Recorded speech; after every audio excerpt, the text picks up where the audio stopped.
Dear colleagues, I am very glad to be invited to be a visitor and speaker at your conference.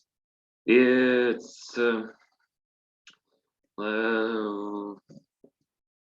was moved to other place, but I think we agree that every place in the world is a place where science can be made and spoken.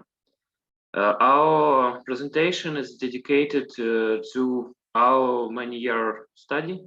It's a study on algorithms of computer vision and deep learning for facial expression analysis and their comparison.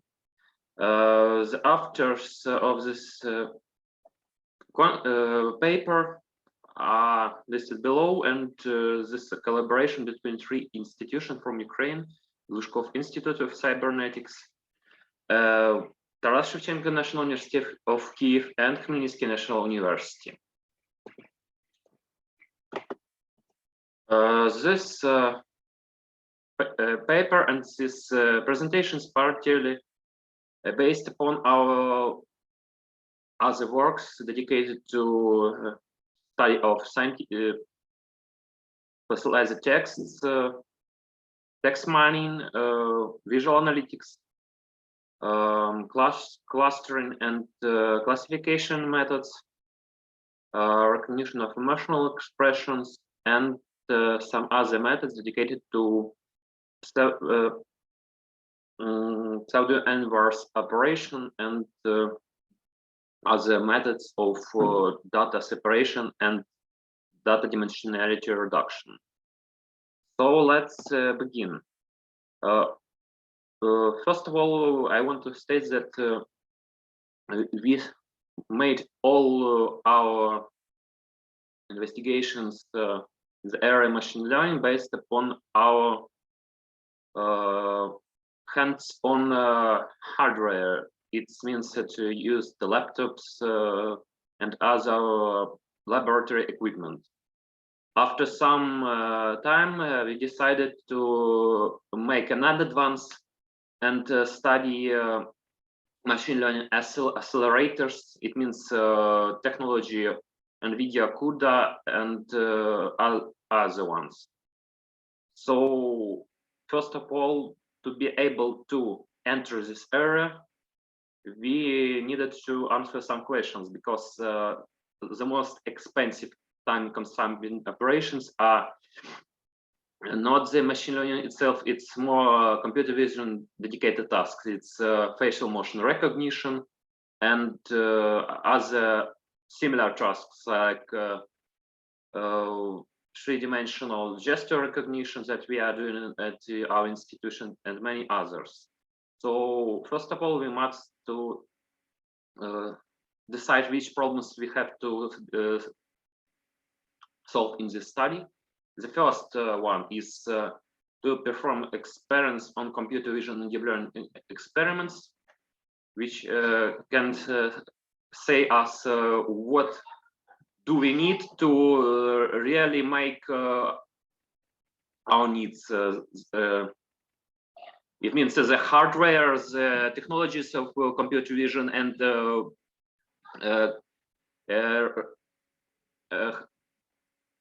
machine learning acceleration. So in order to decide which hardware do we need, we must estimate the performance. With what do we need in this experiments, in particular computer vision and facial motion recognition, to perform benchmarks. So we are sure that this hardware totally answers our needs. And then we have to benchmark performance on these systems in order to be able to find out where are there some bottlenecks and edge situation with performance, so we can really exactly solve our problems. So let's keep to our data sets. We use it both our own data set and prepared available on the internet.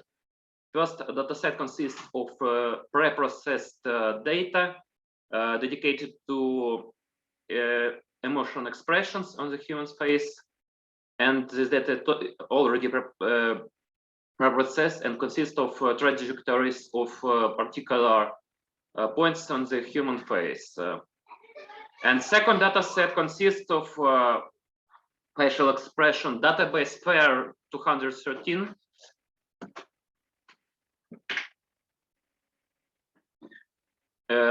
So we are able to solve our task in both raw images and feature detection. So what do we do at the first one? You must benchmark our systems in general purpose machine learning, and then computer vision and deep learning. So we solved different tasks. First one is integral transformations, such as in eigenvalue decomposition. Then grouping of features using a very popular method is stochastic grouping of features. Then we studied neural networks and decision trees.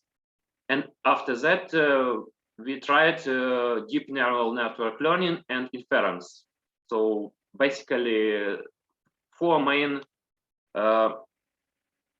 groups of algorithms that are used in general purpose machine learning. Then we skipped to computer vision. Is very important because we studied facial expressions and facial landmark detection using convolutional neural networks. So what can we say about our baseline performance and performance estimation?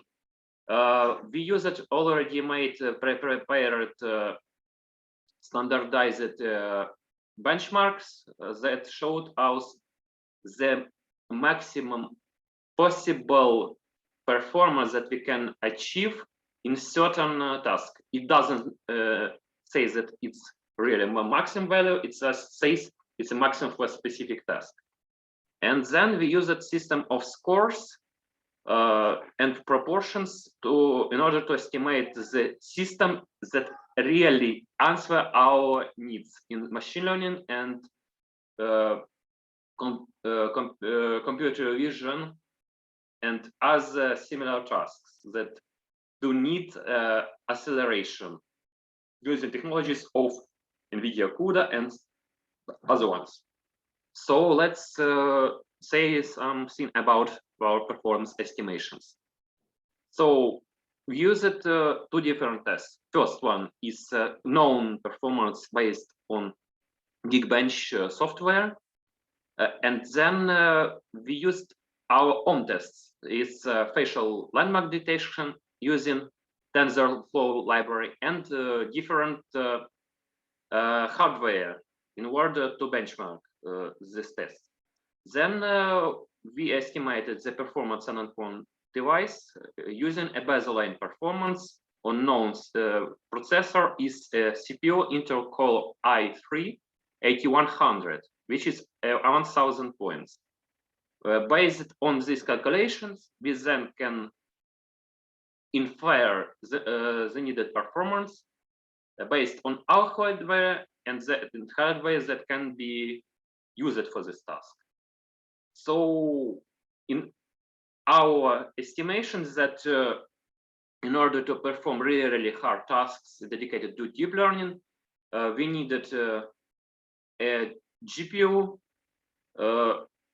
that have enough memory and can really perform this task. So let's see the first experiment.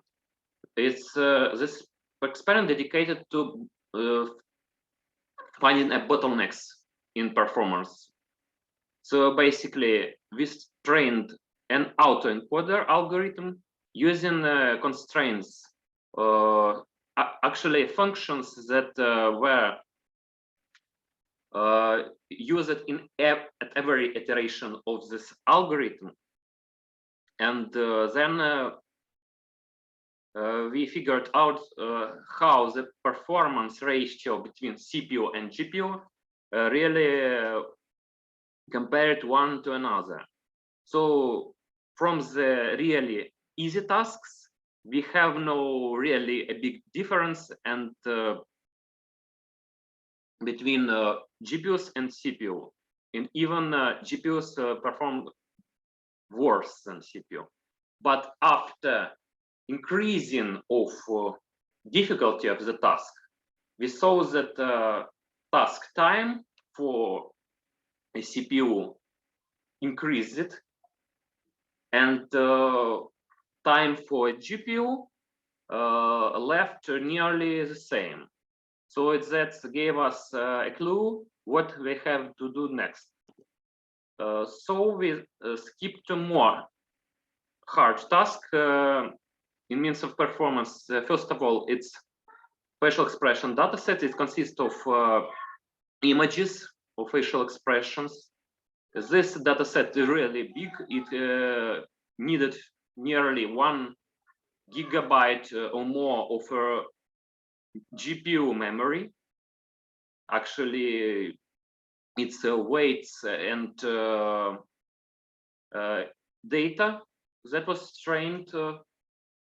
And as you can see on the image, the first epoch of this study is most times consuming. It needed 100 seconds to process first step on a GPU, but only 22 on the next steps.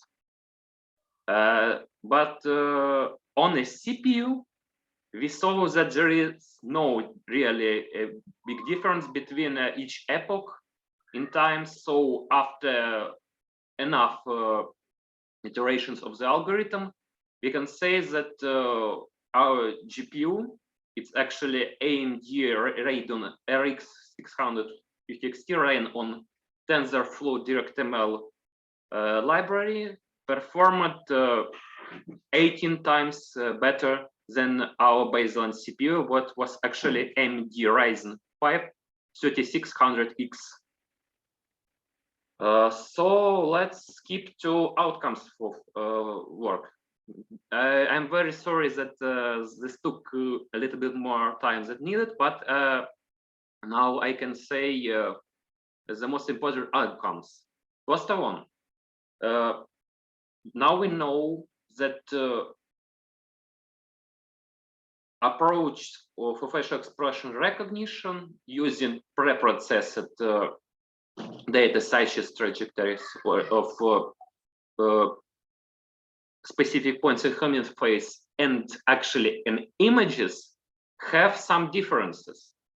The first approach was tested and used autoencoders, a second using convolutional neural networks.